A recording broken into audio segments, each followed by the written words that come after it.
దేశంలో మండల్ కమిషన్ చూసాం. మండల్ కమిషన్ చుట్టూ ఉన్న ఆధిపత్య కుల వర్గ రాజకీయాలను చూసాం.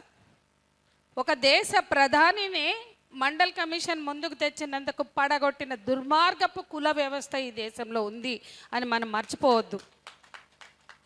ఈ సందర్భంగా ఇన్నేళ్ల ఈ దేశంలో మహిళలకి బీసీలకి జరిగినంత అన్యాయం ఇంకెవరికి జరగలేదు. సామాజికంగా రాజకీయంగా ఆర్థికంగా అణచివేతకు గురవుతున్న వర్గాలు తమ వాటా కోసం చేస్తున్న పోరాటంలో అంటే నిర్ణయాధికారంలో సమభాగస్వామ్యం, అది బీసీలదా ఓబీసీలదా అట్లాగే కోటాలో సబ్ కోటా మహిళలదా, మొత్తం కూడా నిర్ణయాధికారంలో సమభాగస్వామ్యం అనే నినాదం ఈ దేశంలో ఇప్పటికీ అమలులోకి రాలేదు, అణిచివేయబడింది, తొక్కివేశారు ఈ నినాదాన్ని. ఇక్కడ మనం మర్చిపోకూడని విషయం ఏంటంటే నాకు బాధగా ఉంది. ఎందుకంటే భారతదేశంలో మహిళా రిజర్వేషన్ల కోసం జరిగిన చర్చలో 96లో మూడో వంతు మహిళా రిజర్వేషన్ 33.3 మూడో వంతు మహిళా రిజర్వేషన్ బిల్లు పార్లమెంట్లో ప్రవేశపెట్టినప్పుడు ఆ బిల్లు పట్టుకుని చించి ముక్కలు చేసి ఒక చర్చని లేవనెత్తారు ఈ దేశంలో ఓబీసీలు. శరద్ యాదవ్, లాలూ ప్రసాద్, ములాయం సింగ్ తదితరులు. ఓబీసీ మైనారిటీ సవరణ లేకుండా మహిళా బిల్లుని ఒప్పుకోమన్నారు. ఏ బిల్లుకు లేని ఏకాభిప్రాయం మహిళా బిల్లుకే వంకబెట్టి అప్పటి నుండి ఇప్పటి వరకు ఆ బిల్లుని బుట్ట దాఖలు చేశారు. నిన్నగాక మొన్న ఆ బిల్లుని ఏదో అట్లా కంటి తొడుపు చర్యగా విముక్తి చేశారు. కానీ అది విముక్తి కాదు, అది కూడా జనాభా రిజర్వేషన్లతో ముడిపడి ఉన్నది. జనగణన ఆ బిల్లు ఆమోదించిన దాంట్లోనే క్లాజ్ ఉంది, కండిషన్ ఉంది, జనగణన జరిగినాకనే ఈ బిల్లు అమల్లోకి వస్తుంది. మరి ఇన్నేండ్లు పెండింగ్లో ఉండి జనగణన కులగణన, ఈ దేశానికి జనగణన అనేది ఒక అద్దం అయితే ఆ అద్దంలో కనపడే ప్రతిబింబం అసమానతల ప్రతిబింబం, ఆర్థిక దోపిడీ, సామాజిక దోపిడీ, అసమానతల వివక్షలకు ప్రతిబింబం కులగణన. ఎవరు కూడా పాలక వర్గాలు ఎవరైనా ఆధిపత్య కుల వర్గ స్వభావం కలిగి ఉంటారు కాబట్టి ఈ దేశంలో కులగణన జరగలేదు. బీజేపీ ప్రకటించింది జనగణన అని, కులగణన లేదు అన్నది. మళ్ళా రాహుల్ గాంధీ వచ్చి కులగణన డిమాండ్ తెస్తే ఇప్పుడు మేము కూడా కులగణన చేస్తామంటున్నారు. ఇవన్నీ నమ్మవలసిన అవసరం లేదు.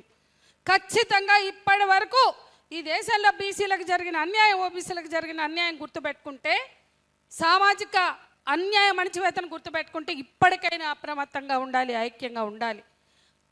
ఇవాళ ఆ చారిత్రక పోరాటం నేపథ్యం ఇవాళ ఒక డిమాండ్గా మన ముందు పెట్టినటువంటి జాగృతికి అట్లాగే కవితకి నేను అభినందనలు తెలియజేస్తూ నేను ఇంకొక విషయం కూడా చెప్పాలనుకుంటున్నా. ఇది ఎజెండా మీదకి తేవడం ఎంత అభినందించవలసిన విషయమో, అదే సమయంలో అసలు ఆ ఎజెండా మీదకి తెచ్చినప్పుడల్లా మాకు అన్యాయం అంటారు, వాళ్ళకు ఒక పదవి ఇస్తే అన్యాయం అయిపోతుందా? ఆ వర్గాలకు న్యాయం కదా. ఎప్పుడు కూడా మనం చూస్తున్నాం ఈ దేశంలో కారణాలు ఏదైనా ఎస్సీ ఎస్టీ రిజర్వేషన్లు పొందుపరిచారు, మిగతా లేవు. అది రాజ్యాంగ హక్కుగా ఉంటే తప్ప అది ఇచ్చే పరిస్థితి లేదు. మేము మహిళా రిజర్వేషన్లు అప్పుడు కూడా చూసాం. ఓబీసీ మైనారిటీ సవరణ కోసం మండల్ కమిషన్ తర్వాత పార్లమెంటులో జరగవలసిన కృషి, పోరాటం, చర్చ మహిళా రిజర్వేషన్ వచ్చినప్పుడే జరిగింది. చూడండి, 96 తర్వాత అంటే దాని ముందు మండల్ కమిషన్ తర్వాత పార్లమెంటుని స్తంభింపజేసే స్థితిలో బీసీ రిజర్వేషన్ల కోసం పోరాటం జరగలేదు. అది ఎప్పుడు చర్చకు వచ్చిన మహిళా రిజర్వేషన్ బిల్లుకు వచ్చినప్పుడే వచ్చింది. అదొక విషాదం. అంటే ఆ డిమాండ్ లేదని నేను అనను, కానీ ఎక్కడికక్కడ ఒక రాజీ, వాళ్ళకి పదవులు పడేస్తే ఎవరైనా పేర్లు ఎవరికైనా బాధ కలిగించవచ్చు. జాతీయ నాయకులు, పెద్ద నాయకులు ఉంటారు, వాళ్ళకి ఒక పదవి ఇస్తే, ఒక ఎంపీనో ఒక పదవి ఇస్తే ఆ సమస్య పక్కకి వెళ్ళిపోతుంది.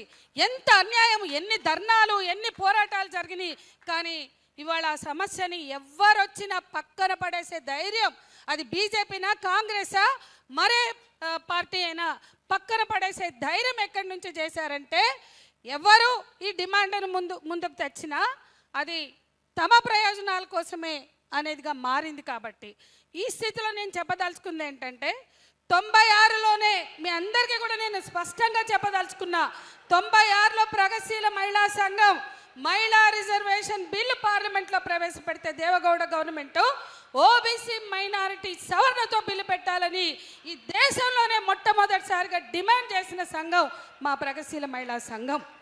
ఆ రోజు యథాతథం అని చెప్పి ఈ రాష్ట్రంలో ఉన్న మహిళా సంఘాల ఐక్య కార్యాచరణ చేస్తే మల్లు స్వరాజ్యం లాంటి వాళ్ళు, గుజ్జుల సరళాదేవి లాంటి వాళ్ళు చాలా పెద్దవాళ్ళు ఉన్నారు అందులో. యథాతథం ముందు రానివ్వవే బిల్లు రాని, పెద్ద ఆవిడ మల్లు స్వరాజ్యం నాతో అన్నారు, ముందు ఆ బిల్లును రాని, అట్లా నువ్వు అడ్డుపడితే ఎట్లా అంటే మేము బాయ్కాట్ చేశాం. 96లో యథాతథం కాదు, గీతా ముఖర్జీ ఆ బిల్లుని డ్రాఫ్ట్ చేస్తూ ఆ బిల్లు వెనుక కూడా 95లో 4th వరల్డ్ ఉమెన్స్ కాన్ఫరెన్స్ జరిగింది బీజింగ్లో. అక్కడ మేము నిర్ణయాధికారంలో సమభాగస్వామ్యం ఎజెండాకి తెస్తే ఆనాటి మానవ వనరుల మంత్రి మాధవరావు సింధియా ఇండియా టీంని హెడ్ చేశారు. దీన్ని మనం పోస్ట్ బీజింగ్ కాన్ఫరెన్స్లో చర్చిద్దామన్నారు. చాలా గొడవ చేసినాం మేము బీజింగ్లో. అయితే పోస్ట్ బీజింగ్ కాన్ఫరెన్స్లో నిజంగానే ఈ అంశం వచ్చింది. సెలెక్ట్ కమిటీని వేశారు గీతా ముఖర్జీని, ఆమె బిల్లు ప్రవేశపెట్టారు. ఆమె బిల్లుని డ్రాఫ్ట్ని ఫైనల్ చేశారు. ఆమె డ్రాఫ్ట్ ఫైనల్ చేస్తూ ఏమన్నారంటే ఎస్సీ ఎస్టీ రిజర్వేషన్లు ఉన్నట్లే బీసీలకు రిజర్వేషన్లు ఉంటే మహిళలకి అందులో అవకాశం దక్కేది, కానీ మేమేం చెయ్యలేము, రాజ్యాంగంలో ఉన్న రాజ్యాంగ పరిధిలోనే నేను బిల్లుని ప్రవేశపెట్టగలుగుతాను గీతా ముఖర్జీ సిపిఐ సీనియర్ నాయకురాలు చెప్పింది. ఆ తర్వాత ఈ అంశం లాలూ ప్రసాద్ ములాయం సింగ్ సీరియస్గా తెస్తే మేము దాంతో ఏకీభవించి ఇక్కడ యథాతథం అన్న నినాదానికి వ్యతిరేకంగా మేము బాయ్కాట్ చేసి బయటకు వచ్చి ప్రెస్ క్లబ్లో ఆ తర్వాత ర్యాలీ తీసాం. ఆ రోజే వార్త బ్యానర్ హెడ్డింగ్ వేసింది. ఆ తర్వాత 3 సార్లు మేము చాలా పార్లమెంట్ వెళ్ళాం. ఓబీసీ మైనారిటీ సవరణతో మహిళా బిల్లు ప్రవేశపెట్టి ఆమోదించాలని. సారీ టు సే అప్పుడు ఏ బీసీ సంఘాలు కూడా మా వెనుక రాలేదు. 3 సార్లు చాలా పార్లమెంట్ ఇచ్చాం. మన ఉమ్మడి ఆంధ్రప్రదేశ్ నుంచి ఎంపీలు ఎంతమంది ఉన్నారో అందరినీ కలిసాం మేము.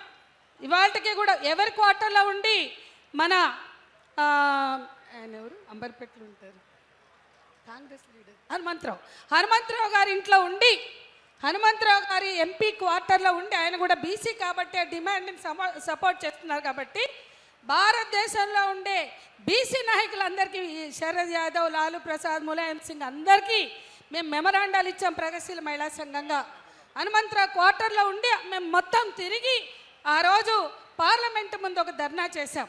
నా బాధ ఏంటంటే ఇంత పెద్ద ఎత్తున 96 నుంచి చర్చకు తెస్తే బీసీ సంఘాలు కూడా దీన్ని పట్టించుకోలేదు.